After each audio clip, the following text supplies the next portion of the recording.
Viajan por valles y montañas las ondas que unen a mi gente. El sentir del pueblo en el campo y la ciudad se unen en un solo dial. Radio Costa Rica, Radio Costa Rica. 930 está la frecuencia que identifica a mi país. Radio Costa Rica, 930 la frecuencia de mi país.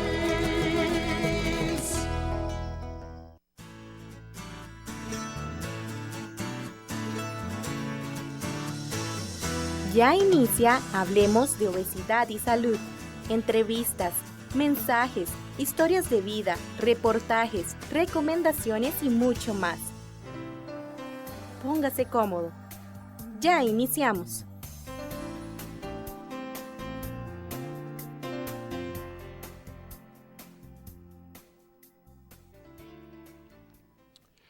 Muy buenas tardes, tengan todos ustedes. Gracias por estar en compañía de su programa Hablemos de Obesidad y Salud. Hoy con una nueva edición de nuestro programa, con una nueva entrega. Hoy vamos a tener la historia de Paola Zúñiga, que va a estar pronto aquí con nosotros. También vamos a tener algo de información, nuestra sección de En Mis Zapatos. Pero también me gustaría pedirle que siga nuestras redes sociales. Nuestras redes aparecen en Facebook como Hablemos de Obesidad y Salud, también nuestro Instagram, y también puede visitar nuestra página web www.obesidadYsaludcr.com. Ahí usted va a encontrar mucha información sobre obesidad, sobre salud. Puede encontrar nuestros programas, puede encontrar un audioblog, puede encontrar información en general que es fundamental para esto de la pérdida de peso. Es importante poder seguir adelante en esta pérdida de peso, en estos procesos de pérdida de peso que son fundamentales para poder llegar a nuestra meta. Muy bien. Dicho esto, vamos a ir a nuestra sección de Mis Zapatos y en breve estamos de regreso.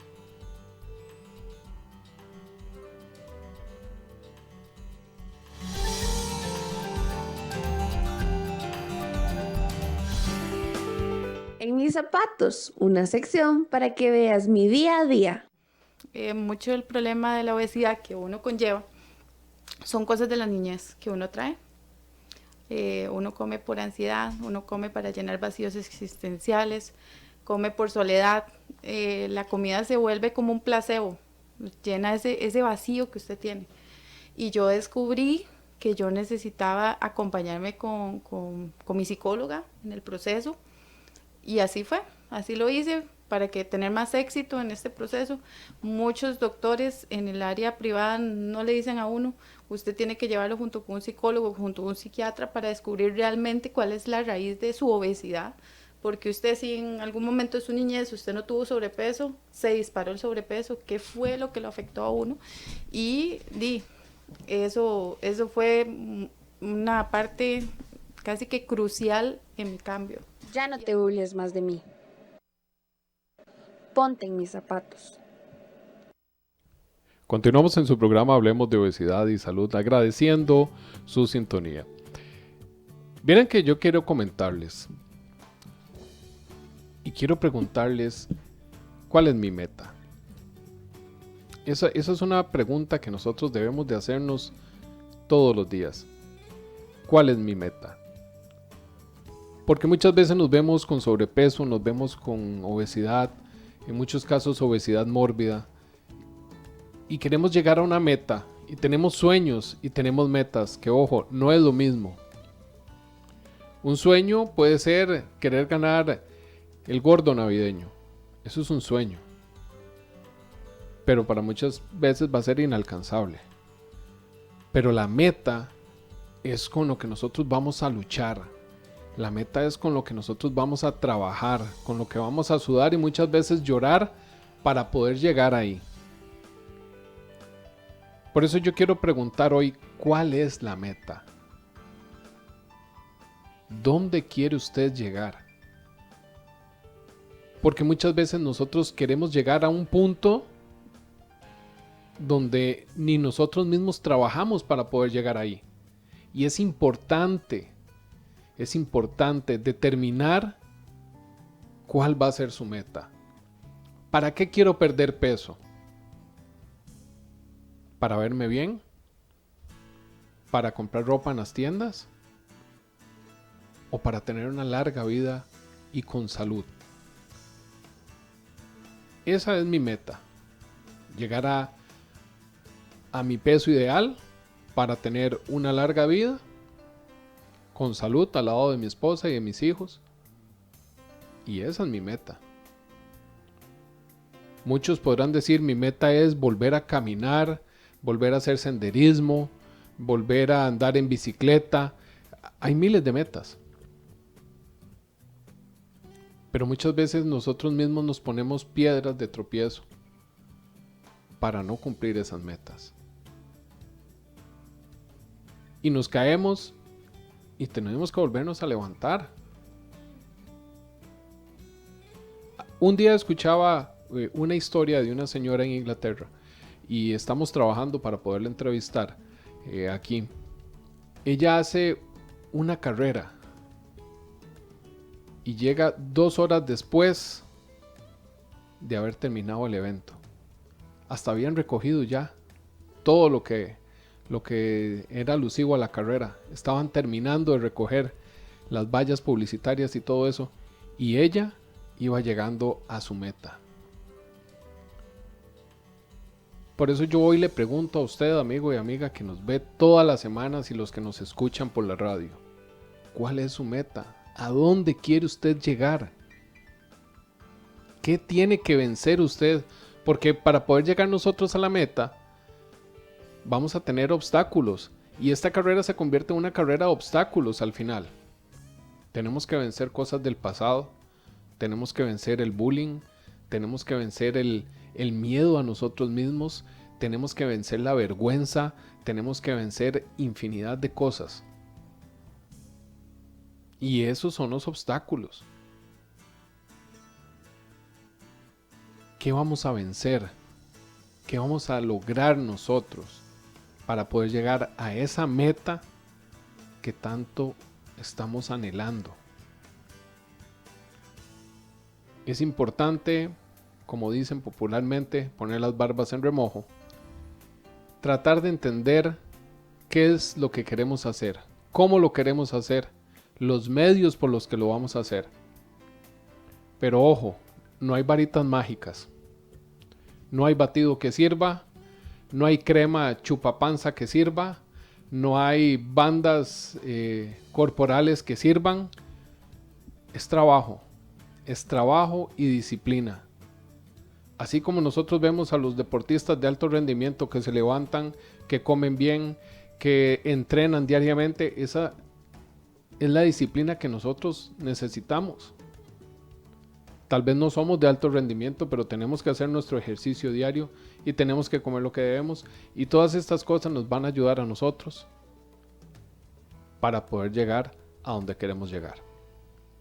Vamos a hacer un pequeño cambio y ya volvemos con la historia de vida de Paola Zúñiga.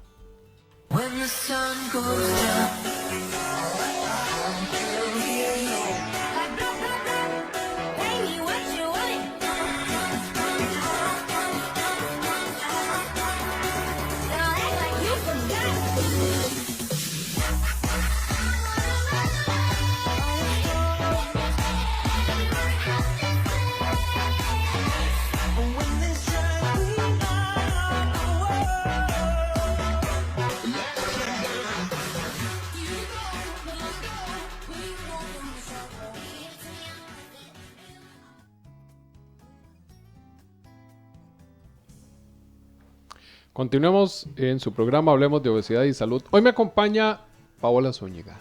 Doña Paola, ¿cómo le va? Hola, muy bien. ¿Y usted, José Arturo? Muy bien, gracias a Dios. Cuénteme,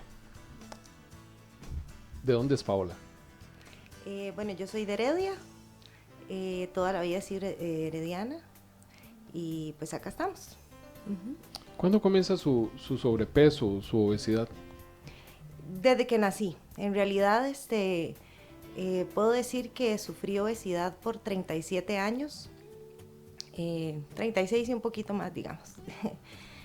Yo nací y cuando era pequeñita, tal vez no era obesa, pero sí era una niña con sobrepeso.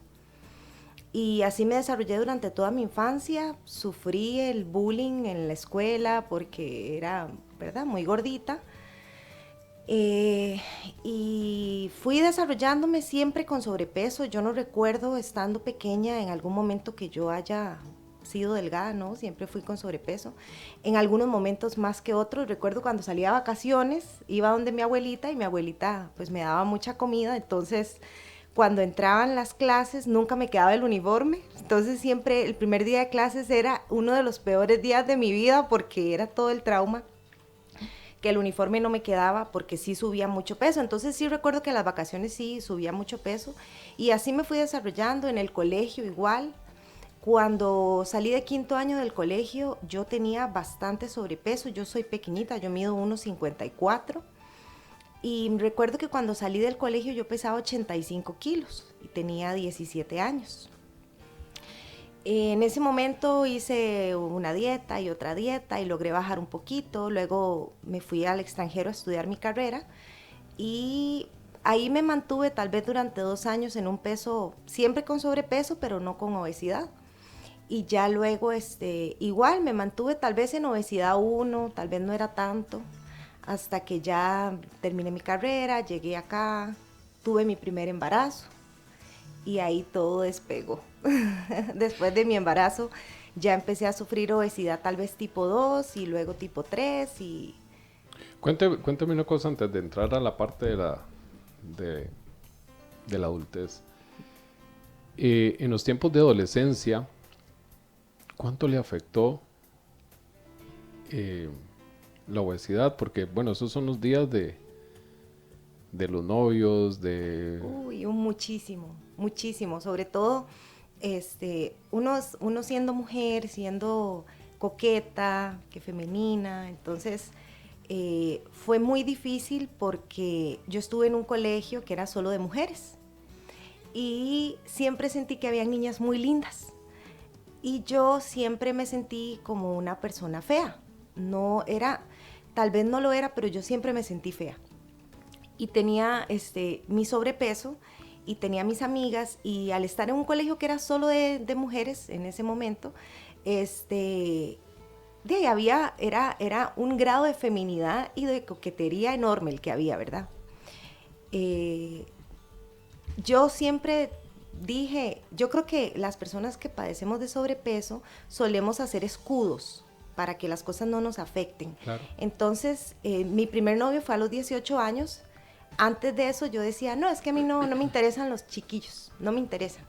Pero era mentira, claro que me interesaban. Lo que pasa es que yo sentía que ellos no se fijaban en mí. Y tal vez lo sentía, tal vez no era así, pero una anécdota así rápido que yo recuerdo fue para los 15 años. Cuando estaba en 3er año del colegio, comienzan a hacerse los bailes de 15 años.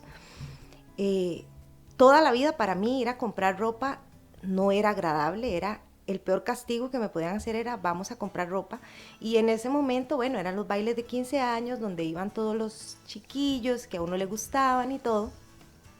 Y en uno de los tantos bailes, porque además éramos solo mujeres en el colegio, entonces en uno de los tantos bailes estaba el chiquillo que a mí me gustaba en ese momento y yo tenía sobrepeso, tal vez ahí ya estaba en obesidad.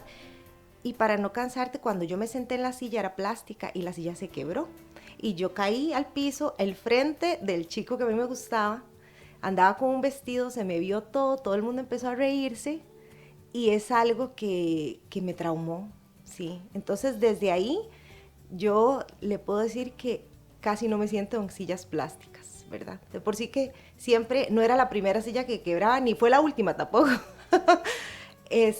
Pero si hay algo que yo en algún momento, y como pregunta, cuando alguien tiene sobrepeso, es lo primero que ve cuando llega a una fiesta, muchas veces es la silla, donde se va a sentar, para ver si es de esas plásticas que se quiebran, o ver si a uno lo soporta, o ver si a uno lo aguanta, no es vida. Entonces sí, me afectó mucho. O sea, de hecho no tuve novios, y siempre fui, y el problema tal vez fue que me escudé en otras cosillas, como que tomaba licor ya en 10º, en cuarto año, quinto año del colegio, porque entonces, claro, no estaba la parte esta de los noviecillos, pero era la fiesta, que el licor, que esto, que lo otro. Y hasta los 18 años que yo logré bajar un poquito de peso, tuve mi primer novio. Y lo conocí por internet, fue unas citas ciegas también, entonces era todo, ¿verdad? Pero bueno, ahí tuve mi primer novio hasta que ya me fui a estudiar al extranjero, pero sí me afectó bastante. ¿Cómo eran las noches de Paola en esos días de adolescencia? Bueno, después de ese evento traumático de la silla y todo eso, ¿se deprimió Paola en esos días? Lo que pasa es que como uno está tan joven, tal vez uno no lo siente tanto como en depresión ya cuando uno es adulto. Pero ahora que soy una adulta, yo me doy cuenta que sí, claro.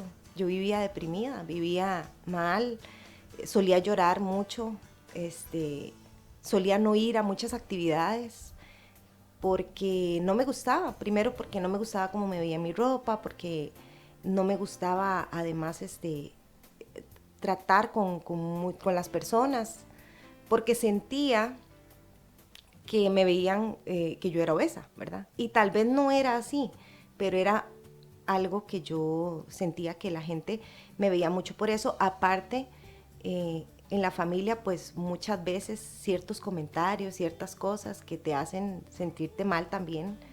Entonces sí, claro, sí. O sea, ahora que soy un adulto, yo sé que estaba deprimida, pero en aquel momento no lo veía así. Yo veía simplemente que era, pues que yo era gordita y listo, ¿verdad?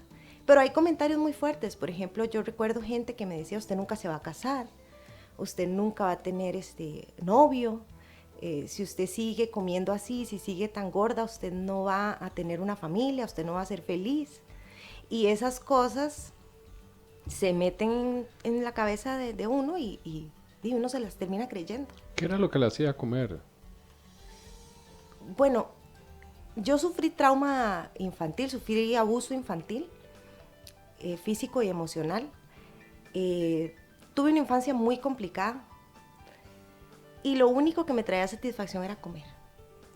Y sobre todo comer donde mi abuelita, porque ella es alguien muy importante en mi vida y cocinaba delicioso y me alcahueteaba mucho. Pero sí tuve una infancia muy complicada, muy difícil. Y yo desde que soy pequeña, yo recuerdo que lo que más me daba satisfacción en la vida era comer.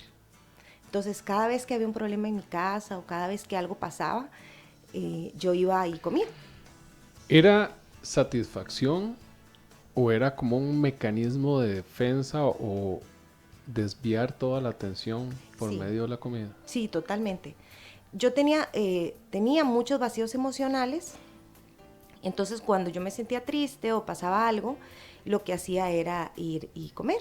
O sea, para mí era lo que más me llenaba, digamos, el alma y el corazón, porque tal vez me sentía mal por algo que había pasado, pero comer era, incluso comía a escondidas, yo comía debajo de mi cama, por ejemplo, porque mi mamá luchó contra mi peso junto conmigo toda mi vida, y desde que yo era muy pequeña, mi mamá trató de luchar mucho por mi sobrepeso en ese momento, porque por parte de mi papá había obesidad, mi papá era obeso, entonces ella sufría mucho de que yo fuera obesa como mi papá. Entonces yo tenía que comer a escondidas de mi mamá y yo me metía abajo de la cama a comer y dejaba cosas. ¿Y cuando comía, se llenaba ese vacío? No. No, pero me hacía sentir bien un rato, ¿verdad? O sea, comía y de repente como que lo que estaba pasando se disolvía entre esa sensación de comer y comer y comer. Pero no era algo como que, o sea, luego volvía. Yo lo veo como una adicción y lo veo como una droga, ¿verdad? Porque me satisfacía en ese momento desde que era pequeña hasta la adultez, pero luego cuando se acaba lo que estás comiendo, ya como que ya se acabó y volvés a la realidad, ¿verdad? Entonces, ¿sentimiento de culpa por haber comido? Sí, claro, era terrible, porque entonces primero era un sentimiento de vacío por lo que estaba sucediendo emocionalmente. Comía y después de comer y que terminaba de comer, el arrepentimiento por haber comido la cantidad que había comido, ya fueran atracones o excesivos dulces. Entonces venía la culpa y entonces me volví a sentir mal, pero decía, ya comí, ya qué, entonces volví a comer.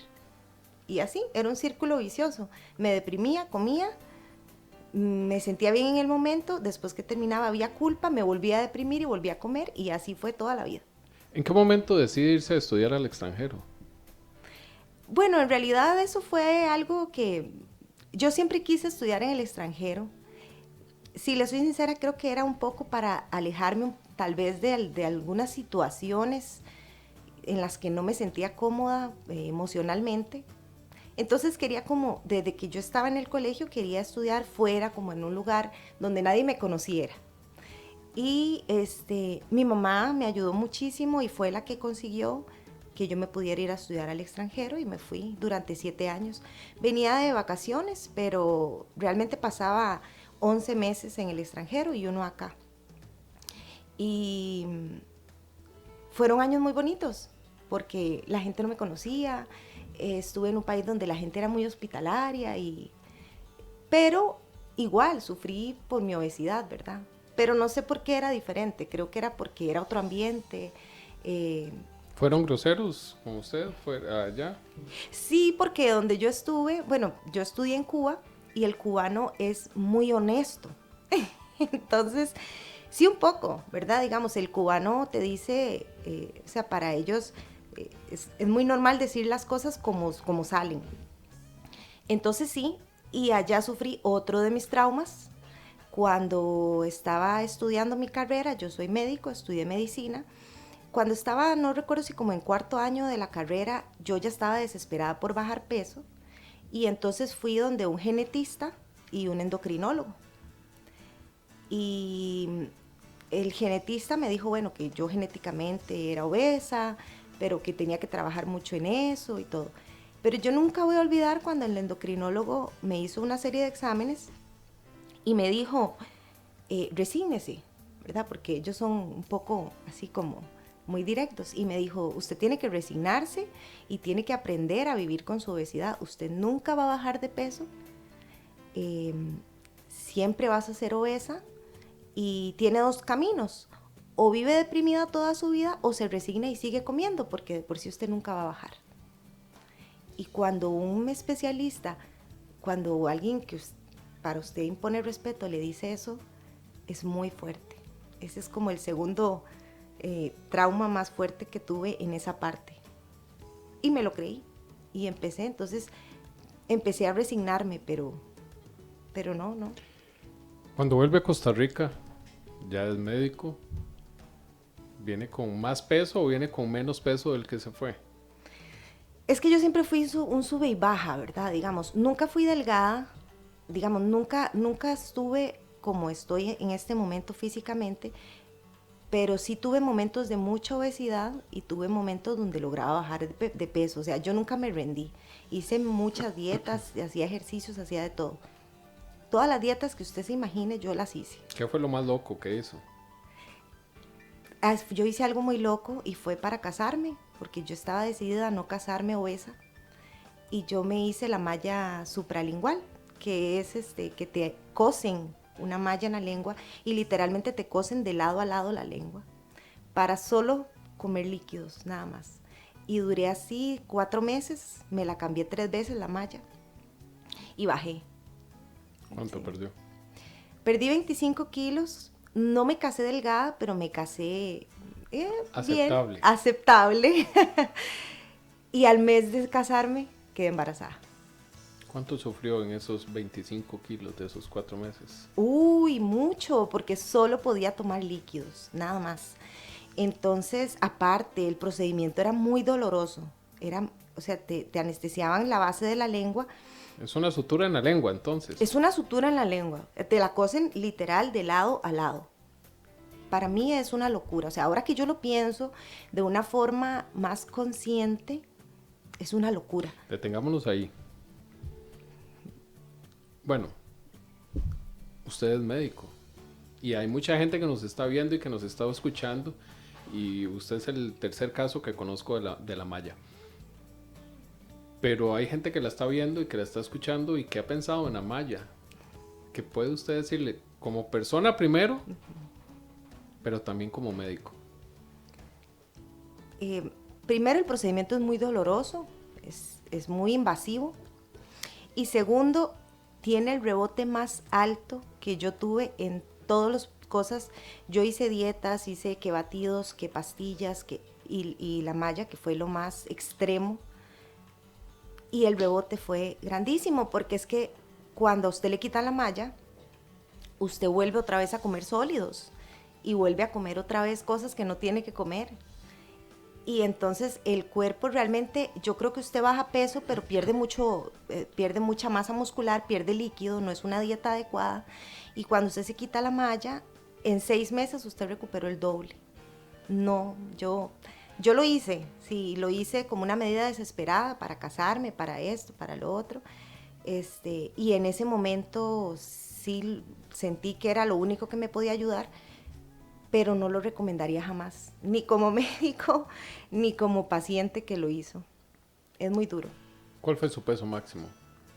Bueno, el peso que yo sepa, ¿verdad? Porque el obeso que me diga que se pesa, está mintiendo. Ningún obeso quiere subirse a la báscula, porque le tenemos un pavor a esa báscula terrible. Pero digamos que el día que yo me subí a la báscula, pesaba 110 kilos. Ese fue mi peso máximo. Pero usted mide 1,50 m. 1,53 m, 1,54 m. Y lo peor de todo esto es que fui con una nutricionista. Mi edad metabólica, yo en ese momento tenía como 34 años, 33 por ahí. Y mi edad era de 77 años. Y tenía un porcentaje de grasa de más del 50%. Me parece que tenía 55% de porcentaje de grasa. O sea, yo era grasa caminando. Tenía la circunferencia abdominal grandísima, que es donde más se acumula y lo más peligroso para el riesgo cardiovascular. Y tenía 33 años. Entonces, pero ahí no toqué fondo. Igual pasó, lo intenté, pero ahí no fue que toqué fondo. Me llamó la atención que ahora dijo que embarazada, pero me parece que en algún momento fue mi primer embarazo, dijo. Sí, yo tengo 2 hijos. Cuando yo terminé mi carrera y llegué acá a Costa Rica, bueno, conocí a mi esposo, tenía sobrepeso, tal vez tenía una obesidad grado 1. Recuerdo que pesaba como 80 y... Yo casi nunca pesé menos de 80 kilos. En ese momento podía andar por 85 kilos. Conocí a mi esposo y quedé embarazada de mi primer hijo. Terminé, con ese embarazo me cuidé mucho, estuve con una nutricionista todo el embarazo y no logré subir mucho. De hecho, lo que subí fueron como... Yo terminé mi embarazo como en 88 kilos, o sea, yo subí como 3 kilos en todo mi embarazo. Me cuidé muchísimo. El problema fue después. Tuve depresión posparto y la depresión me llevó a subir a 99 kilos, junto ya con el bebé, mi primer hijo. Después nos casamos, yo tuve mi hijo, después nos casamos. Fue cuando vino la parte esta que yo pesaba 99 kilos. Ahí toqué un poquito de fondo porque fui a probarme vestidos de novia y ninguno me quedaba. No encontraba ni siquiera talla 23, 24. Entonces fue cuando decidí que quería bajar, me puse la malla, bajé, me casé con 76 kilos y me sentía bien, pero quería seguir bajando más. Al mes exacto, así exactamente al mes de casarme, quedé embarazada de mi segundo hijo. Y yo me deprimí en ese momento cuando quedé embarazada porque no planeábamos tener más, pero sobre todo porque a mí me había costado mucho bajar de peso. Y tenía la experiencia que con mi primer hijo había subido mucho, entonces yo dije, ahora me voy a subir igual. Y lejos de cuidarme, más bien me dejé ir. Y dije, ya estoy embarazada, ya que. Entonces, con este embarazo yo subí 18 kilos. En todo el embarazo subí montones. Y yo terminé mi embarazo con 90 y... Si no me equivoco, terminé como con 96 kilos. Me dio depresión posparto, otra vez. Y ahí ya después, cuando me di cuenta, pesaba 100 y después perdí la cuenta. y seguí subiendo. Cuéntame de los días de depresión, porque yo entiendo por un video que un día vi suyo que fue bastante fuerte, o sea, que ya usted creo que Sí. hasta un intento de suicidio tuvo. Sí, yo tuve una depresión muy fuerte que empezó, digamos que empezó tal vez con mi primer embarazo, de una depresión posparto, tal vez no muy bien tratada en ese momento, y luego se empezaron a juntar cosas. Tuve un problema de acoso laboral también, que se sumó a la depresión, junto con la depresión posparto de mi segundo embarazo. Y para el 2016, más o menos, 2015, fue cuando tuve mi primera crisis fuerte depresiva. No me internaron, pero estuve en el hospital psiquiátrico, comencé a tomar tratamiento. Comencé a tomar tratamiento desde antes, pero en el 2015 fue como la primera crisis. Mejoré un poquito y ahí me fui arriba con el peso, ¿verdad? Porque comía muchísimo por la depresión que padecía. Hasta tal vez mejoré un poco, pero entonces vino la parte donde yo empecé a subir de peso y subí demasiado. Y en el 2018 fue mi peor crisis, donde tuve un intento de suicidio y donde yo tomaba 8 pastillas diarias. Yo tomaba pastillas para la ansiedad, para la depresión, para dormir, para la compulsión, para la impulsividad. Esas 8 pastillas eran puntualmente para cosas psicológicas. Todo era para emocional, sí. Yo tomaba 8 pastillas diferentes. No era para hipertensión, no era... No. Todo era para la parte emocional. Sí, o sea, literal yo tomaba, me acuerdo que tomaba 2 para la depresión, tomaba 3 para la ansiedad, tomaba 2 para la compulsión, porque tenía compulsividad por la comida, era muy fuerte, daba atracones fuertísimos. Entonces me enviaron 2 para la compulsión y 1 para la impulsividad. Eran mis medicamentos. Tomaba 8 pastillas diarias, era muy difícil, no todas al mismo tiempo, evidentemente. Tomaba unas en el desayuno, unas en la tarde y unas por la noche. ¿Era Pablo un zombie en esos días? Sí, vieras que yo entré, eso fue en el 2018. Ese fue el año que más me ha marcado, digamos. Yo entré en un estado de piloto automático. Y yo perdí la motivación de todo. A mí nada me motivaba. A mí no me importaban mis hijos, no me importaba mi vida, no me importaba. Nosotros, cuando yo tuve el problema laboral, formamos una pequeña empresa de importación de uniformes y eso se vino al piso, se vino abajo en ese año porque yo no estaba emocionalmente estable para manejar un negocio. Y mi esposo, como pudo, pues ahí estuvo, pero sí tuvimos, entonces se nos juntó un problema económico. Entonces ya era emocional, económico, no me motivaba nada. Mi esposo, mis hijos, nada. O sea, no había algo que a mí me motivara. Solo me dedicaba a comer. Yo estuve 3 meses en una cama y no me levantaba. Mi esposo me llevaba al baño, mi esposo me bañaba, literalmente. Yo no tenía fuerzas para nada, José Arturo. Y no se lo deseo a nadie. Son los días más tristes que yo he pasado en mi vida. Y son tan difíciles porque hoy yo vuelvo atrás y recuerdo,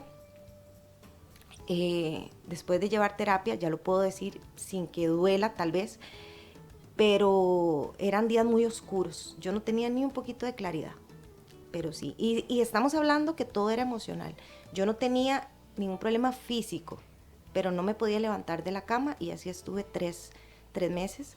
Ahí tuve un intento de suicidio, mi esposo me ayudó y estuvo conmigo siempre. Y ahí estaba en lo más hondo de mi vida, digamos. Ahí fue donde tal vez toqué más fondo. ¿Qué le hace tocar fondo? Donde usted diga ya, no más. Tal vez fue ese intento de suicidio que a mí me hizo analizar muchas cosas, donde yo estaba resignada, yo no quería, o creía que no quería ya bajar de peso, porque eso siempre era un factor importante para mí. Pero es que no había nada que me motivara. Entonces tal vez eso fue lo que me hizo levantarme un poco. Tengo una muy buena amiga, ella siempre estuvo muy pendiente, ella se llama Maureen, es muy buena amiga y ella un día me dijo, ¿por qué no vas a terapia? Yo había ido a muchas psicólogas, a muchas psiquiatras, por lo menos como 3, 4 psiquiatras, y había ido como con 3 psicólogas, pero como que no lograba. Entonces esta gran amiga me dijo, ¿por qué no vas? Yo conozco una psicóloga, ella es muy buena, ella te puede ayudar. Y de verdad, y comencé una terapia llamada MDR, y eso me empezó a sacar, eso no me sacó, me empezó a sacar. Y de verdad que la psicóloga fue maravillosa, me ayudó mucho con la terapia, y yo comencé a salir. Yo me sentía como cuando estás, imagínate en una piscina con una pajilla, y solo estás debajo del agua y respiras con una pajilla nada más. Con la terapia yo me sentí así, sentí que ya podía respirar algo. Pero empecé a sanar emocionalmente, las pastillas empezaron a disminuir y con la disminución de las pastillas empecé a sanar y empezó a crecer mi amor propio.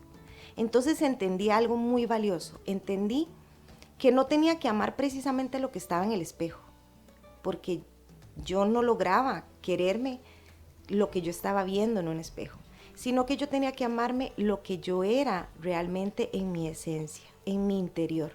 Yo no tenía que amar, o así lo vi, es una opinión muy personal, no tenía precisamente que amar lo que veía en el espejo, sino que yo tenía que amarme yo desde el fondo de mi corazón y amarme yo como persona. Y entonces ahí ya empezó a surgir el, ¿por qué no lo intentamos otra vez? Y entonces es como una parte buena y una parte mala que te dice, ¿para qué lo vas a seguir intentando? Ya lo has intentado mucho, no lo hagas más. Recordá, te dijeron, un médico te dijo que nunca ibas a bajar de peso, ¿para qué lo vas a hacer? No es necesario. Y el día que toqué fondo fue en el 2020, en el 2020. Digamos que esos 2 años fueron de terapia.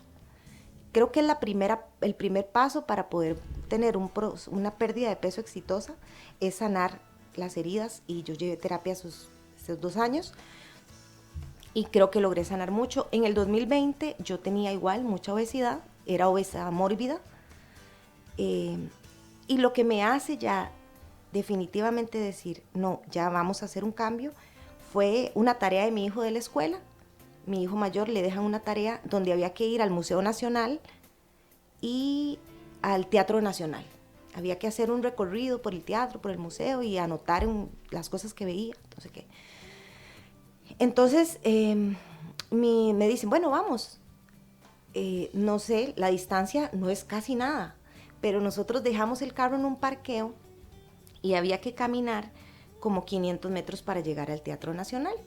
En el Teatro Nacional subir todas las gradas, hacer todo el recorrido y después era relativamente cerca al Museo Nacional, será 1 kilómetro tal vez o menos, y nos fuimos caminando al Museo Nacional y yo me descompuse. O sea, yo ese día yo padecía de ciática, entonces me dio el dolor de la ciática, caminar 500 metros, ya yo llegué al teatro agitada y subir las gradas del teatro.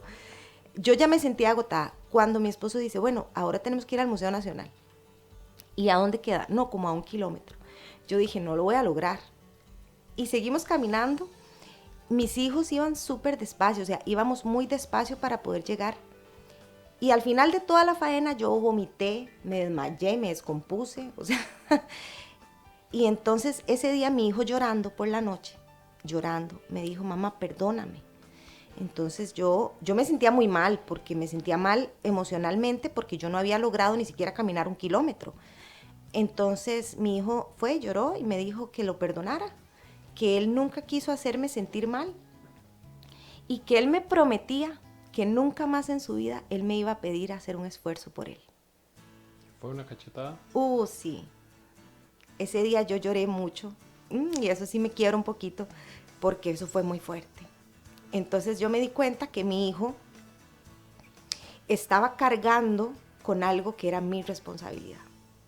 Mi hijo entonces se pone a llorar, yo lloro con él, mi hijo mayor fue y yo le dije que no, que eso no era así, que mamá siempre iba a estar, pero cuando yo digo esas palabras y yo le digo mamá siempre va a estar para lo que necesites, entonces yo lo interiorizo y digo, mamá siempre va a estar para lo que lo necesite, o sea, ¿cuánto tiempo va a durar mamá? Mamá va a estar toda la vida. Entonces yo ahí toqué fondo, interioricé y dije, sí, yo quiero que esta mamá esté toda la vida para mis hijos. Y eso me hizo despertar, José, o sea, eso me hizo despertar Y entonces fue cuando yo dije, bueno, ya lo había intentado todo, pastillas, dietas, batidos, de todo. Y entonces dije, ok, a mí me queda una opción. ¿Qué queda? Sí, yo dije, a mí me queda una opción. Te voy a ser muy sincera, no tenía fuerza de voluntad. Y yo sabía que ya yo no sabía, hice dieta keto, lo intenté, no lo logré. Y yo dije, a mí solo me queda una opción y es la cirugía bariátrica. Lo había pensado antes, lo había pensado un tiempo atrás, pero digamos que era algo que yo decía, no, es que es extremo. Pero en ese momento era el momento de medidas extremas. Y entonces fue cuando vino la opción de la cirugía bariátrica. Que ahí hay otra historia. Primero me iba a hacer una manga. Como yo no tenía pues tanto dinero, yo sé que lo podía hacer por la caja, pero era algo muy personal. Yo, como me había costado tanto tomar el impulso, dije, yo tengo que aprovechar este impulso ya. Si yo me quedo y me espero, no sé, 2, 3, 4, 5 años que dure con la caja, yo no me voy a operar. Yo tengo que hacerlo ya. Entonces, coticé para hacerlo en el extranjero, pero hay algo muy, muy cierto y es algo que yo creo que las cosas no son cuando usted quiere, sino cuando tienen que darse. Y cuando ya yo tenía todo listo para ir al extranjero, porque era más económico, lo que me iba a hacer era una manga gástrica, tenía todo listo, ya había comprado el pasaje, ya tenía todo listo. Vino la pandemia y mi esposo me dijo, usted no se va. Y yo hice un berrinche y yo lloré y casi me deprimí. Y entonces yo dije, Dios mío, vos no querés que yo baje de peso. Y qué dicha que no fui, porque no era el procedimiento adecuado para mí. Lo que pasa es que como hay que tener mucho cuidado, a veces uno se desespera y hace esas cosas. Busca, entonces dice, ok, esto le sirvió a fulano, a mí también me va a servir. No es así. Hay que tener cuidado. La manga no era el procedimiento para mí en ese momento. Entonces recurro a mi gran amiga Maureen también para contarle, que ya tenía todo listo. De hecho, perdí pasajes, perdí todo. Y a otro gran amigo que se llama Oscar Buitrago. Él había bajado mucho peso. Y yo dije, él tiene que haberse hecho, es médico también, y yo dije, él tiene que haberse hecho una cirugía bariátrica. Entonces yo tomé el atrevimiento, lo llamé, yo a él lo quiero muchísimo, y entonces le dije, mira, es que voy a tal parte, y me voy a ir a hacer una manga. Y entonces él me cacheteó, y me dijo, usted está loca, ¿cómo se va a ir a hacer ese procedimiento en plena pandemia? Usted ya la vio un bariatra, ya la vio un médico, ya la vio alguien que sepa del tema, ¿usted está segura que ese es el procedimiento? Entonces me hizo entrar un poco en razón, que siempre se lo voy a agradecer, y fue cuando me recomienda entonces al médico al que yo acudo, que es el doctor Jorge Esmeral. Para mí, el mejor bariatra y cirujano del país para cirugías bariátricas. Y voy donde él, y efectivamente la manga no era el procedimiento para mí, porque yo tenía hábitos muy malos, y no era tanto comelona, sino que solía picar mucho y comía mucho dulce. Entonces es cuando él me dice, es que usted no es de manga, usted es de bypass. Qué dicha que no me fui a hacer la manga, porque tal vez no me hubiera funcionado. ¿Cuánto ha perdido después de la cirugía? Bueno, yo he perdido, digamos, de mi peso máximo, ahorita he perdido 43 kilos. Soy una persona nueva, yo nunca había tenido el peso que tengo ahorita. Seguro cuando tenía, no, es que no sé, seguro cuando tenía 9 años tal vez. Pero, sí, ahora, de la cirugía para acá, el día que a mí me operaron con 105 kilos y actualmente ando en 67 kilos, 67, 66. Entonces sí he perdido bastante, pero bueno, de mi peso máximo son como 40 y... ¿Qué siente cuando ve a la persona que sale en las fotos? Bueno, yo sufro de dismorfia corporal, entonces me ha costado un poco. La dismorfia es que usted no ve lo que realmente está, o sea, la realidad, ¿verdad? Y pasa mucho con las personas que hemos perdido peso. Entonces, lo estoy trabajando muchísimo a nivel psicológico y emocional, porque yo sigo viendo a una persona, tal vez no obesa, pero yo sigo viendo a una persona con sobrepeso. Yo siento, Paula, que todos pasamos por ahí. Sí, claro. Porque yo creo que nuestro cerebro se acostumbra a que somos Sí. de una dimensión diferente. Pero ¿Qué ve usted cuando ve a la Paola, por ejemplo, en la foto donde está en la playa? Es otra persona. Sí, y no solo en la foto, es que yo soy otra persona. Yo soy alguien que yo no conocía. Ni siquiera yo puedo decir que soy la mejor versión de mí, porque yo esta versión yo no la conocía. Yo soy feliz, ahora sí soy plenamente feliz. Hay gente que me dice, ahora sos, porque perdió peso sos feliz. Tal vez. Tal vez sí. Tal vez sí, y yo no veo nada de malo en eso. Porque era algo, era una cruz que yo llevaba en la espalda por muchos años, de la que yo me quería deshacer y no lo había logrado. Ahora soy feliz, ahora yo siento que puedo hacer lo que yo quiera. Dígame una cosa, ¿por qué TikTok? Bueno, le voy a ser sincera. Si yo hubiera sido la persona que era antes, yo jamás me abro una cuenta de TikTok, ni me grabo un video. O sea, a mí no me gustaban las fotos, ni siquiera verme en el espejo. Entonces, mucho menos iba a hacer un TikTok. Pero de repente, empiezo a bajar peso, empiezo a sentirme bonita. Creo que yo nunca me había sentido bonita. Y de repente yo me sentí bonita, me sentí sexy, me sentí, no sé, o sea, me gustaba mucho lo que yo veía. Aunque habían veces en que yo decía, bueno, todavía me falta, y todavía lo sigo pensando, pero me gusta mucho lo que veo y cómo me siento. Entonces yo digo, necesito compartir esto. Necesito que la gente se dé cuenta que sí se puede. Porque ahí afuera hay mucha gente, yo sé lo que se siente, estar en un hueco y sentir que no hay nada que lo haga uno vivir. O sea, yo sé lo que es estar muerto en vida. Y yo dije, de afuera hay gente muerta en vida y merecen saber que sí se puede salir, o sea, que sí se puede salir y que sí se puede ser una persona feliz, que sí existe. Ve aquí hay un montón de mensajes. Dice Yerlin Muñoz, la obesidad es adicción y se necesita mucha ayuda. Y Yerlin también nos dice, yo estoy en obesidad, me falta demasiado, pero hoy le doy gracias a Dios porque estoy aprendiendo a amarme. Para este proceso el amor propio es lo más importante. Después Gaby Ose dice saludos, un gran testimonio, yo la sigo en TikTok, una campeona. Y dígame una cosa, ¿qué veía usted, por ejemplo, cuando veía a Paola en el espejo? Antes. Antes. Es que yo casi nunca me veía en el espejo, porque normalmente después de verme en el espejo me ponía a llorar. Y era algo típico. Yo, digamos, iba a salir a algún lugar o algo y entonces me arreglaba y yo recuerdo, y mi esposo que me está escuchando y me está viendo, recordará, cuando más de una vez íbamos saliendo y le decía, me siento horrible. Y yo andaba vestida y maquillada, tal vez un maquillaje como el que ando ahorita. Y yo a él le dije, me siento fea, no quiero ir, me siento muy fea. Y él siempre me apoyó mucho. Pero sí, realmente es que yo, en el espejo yo veía a alguien, no solo físicamente que no me gustaba, sino que era muy vacío. Era una persona vacía. Es que no había nada que a mí me hiciera sentir bien. Nada. Ya cuando uno llega a un punto donde vos decís, y a mí la gente me dice, ni tus hijos. No, ni mis hijos. ¿Cuál fue el primer gran logro que usted dice, fui yo, lo logré? Ay, hay muchos, pero tal vez yo empiezo a entrenar al mes y medio de operada.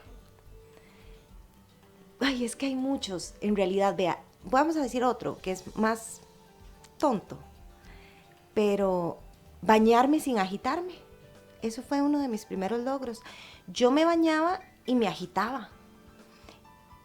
Y, por ejemplo, después de ir al baño para limpiarme, era muy difícil. Y la gente dirá que exagerada, pero es que yo tenía una circunferencia muy grande abdominal. Entonces, la movilidad de mía era muy, muy difícil. Entonces, creo que mi primer gran logro fue bañarme sin agitarme y rasurarme las piernas. Porque ya yo no lo podía hacer. O sea, yo agacharme me dolía mucho. Entonces, empezar por esa parte, como que rasurarme o amarrarme los zapatos. Esos fueron logros pequeños. Ahora, algo más que más me gustó fue que yo empecé a entrenar al mes y medio. Y entonces está el cajón, es un cajón de madera. Y cuando yo logré, es algo de subir el cajón y bajarlo, ese día yo me sentí muy bien, porque era algo que yo nunca jamás hubiera podido lograrlo con el peso que tenía. Y me sentí como la más fit del universo, subiendo y bajando el cajón. Pero sí hay muchos, hay unos muy pequeñitos que pero son grandes para uno. Claro, eso le iba a decir, que para otra persona diría, pero eso... Ok, y con todo el respeto del esposo, porque yo sé que nos está viendo, ¿en algún momento robó alguna mirada? ¿O le tiraron un piropo? Actualmente sí. ¿Qué pasó la primera vez que alguien le hizo eso? Vieras que ha sido muy complicado lidiar con eso. Tampoco es que uno sea... Pero como uno no está acostumbrado, y tal vez antes también habían, pero uno no los veía porque me sentía mal y todo. Y ahora de repente pues empieza... De hecho yo tengo un TikTok sobre eso, ¿verdad? Sobre cómo hay gente que siempre estuvo ahí, pero ahora sí te ven. Pero siempre estuvieron ahí. ¿Por qué no te vieron antes? ¿Por qué te ven ahora? ¿Verdad? Y tiene que ver con la obesidad. Entonces ha sido... mi esposo él me lleva 13 años, es un hombre ya grande, maduro. Él ha lidiado muy bien con mi pérdida de peso, porque no es mentira que pérdidas extremas de peso provocan muchas veces conflictos en la pareja, pero él ha lidiado súper bien con mi pérdida de peso. Y lejos de separarnos, que es algo que suele pasar, más bien nos hemos unido todavía más. Pero sí, ha sido, o sea, todo un cambio, y ahora me encanta. Y claro, pues ¿a quién no le va a gustar que le den un piropo? Y todo el mundo le gusta, claro. Pero lo hemos lidiado bien. Pero con no eso. se asustó el primero, sé que usted dijera, fue a mí. Ah, sí, claro. Al principio pensaba que se estaban burlando de mí. Y eso me pasó. Es un cambio, Paula, pasar de ser invisible a ser visible. Claro. Es difícil manejar el sentimiento. Sí, es muy difícil, porque usted a veces no sabe si es que... Y también me pasa con TikTok. A veces yo no sé si la gente me pone los comentarios que me pone o me sigue para burlarse o porque realmente se siente inspirado. Porque uno siempre... con esto hay que trabajar toda la vida. Emocionalmente toda la vida hay que trabajarlo, y hay que aprender a vivir. Voy a hacerle la última pregunta antes de pedirle que motive, porque nos quedan 2 minutos. La misma pregunta que le hice a Oscar Buitrago. ¿Qué opina del médico que le dice a su paciente cierre la boca y verá cómo pierde peso? Usted como médico. Lo que pasa es que nadie que no esté en los zapatos de la otra persona puede decirle a alguien que haga algo. Si esa persona que a mí me está diciendo, cierre la boca, deje de comer y verá que es fácil, ella tiene que haberlo hecho primero. Ella tiene que haber sido obesa, tiene que haber cerrado la boca y bajar peso. Entonces ahí sí yo le digo, tiene todo el derecho de decirme a mí que lo haga. Pero nadie que tenga obesidad, solo un obeso puede entender otro obeso. Y nadie que no tenga obesidad, yo le permito que me diga lo que tengo o no tengo que hacer. En menos de 1 minuto, a quien la está viendo, motívelo a seguir adelante o a iniciar. Bueno, el paso número 1 siempre va a ser sanar emocionalmente. La terapia es el paso número 1. Yo en menos de 1 minuto lo voy a resumir en 3. El paso número 1 es la terapia psicológica. Si no se sanan las heridas emocionales, no puede haber un cambio físico, aunque lo intente 100 veces. Va a haber recaídas. El paso número 2 es acudir a alguien que conozca sobre obesidad y que pueda saber si la obesidad viene de afuera o es de adentro. Y el paso número 3 va a ser la parte nutricional y ejercicios. Creo que en esos 3 pasos es necesario saber que sí se puede, que siempre se puede, que es difícil, sí, es muy difícil, que no es fácil, y que no importa las dietas, las cirugías, lo que sea, son solo herramientas. Pero es que si no se cambia desde adentro, no hay herramienta que lo logre bajar a uno de peso. Paula, muchas gracias. Espero que no sea la última vez que está aquí con nosotros. Claro que no. Gracias a don Andy Torres, que es el que hace la magia desde la cabina. A usted que nos ve y que nos escucha semana a semana, gracias por haber estado hoy con nosotros. Nos vemos dentro de 8 días en Hablemos de Obesidad y Salud. Que el Señor los bendiga, que tengan una gran semana.